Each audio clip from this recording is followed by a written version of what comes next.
A young woman named Emily had just moved into an old house in a small town, excited to start a new chapter in her life. The house was quaint, with creaky floorboards and weathered wallpaper that gave it a sense of nostalgia.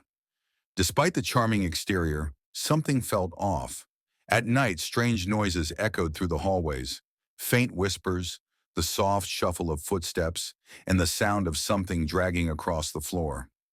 One evening, after another long day of unpacking, Emily decided to call it a night. As she lay in bed, her eyes drifted to the hallway outside her bedroom door. There, in the dim light, she saw a shadow pass by.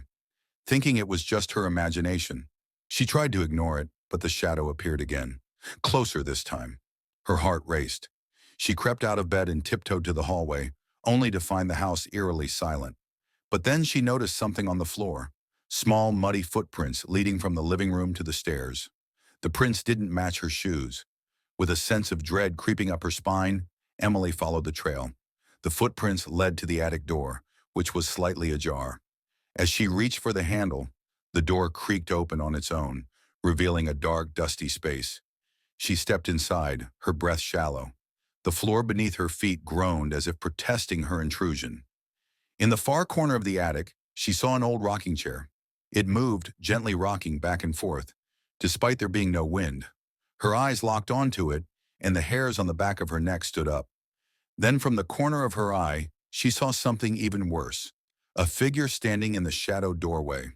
A woman, pale and gaunt, with hollow eyes and long matted hair, stared back at her. Emily froze, unable to move, her throat tight with terror. The woman opened her mouth, but no sound came out, only a chilling whisper that seemed to echo from all around her. "You shouldn't have come here."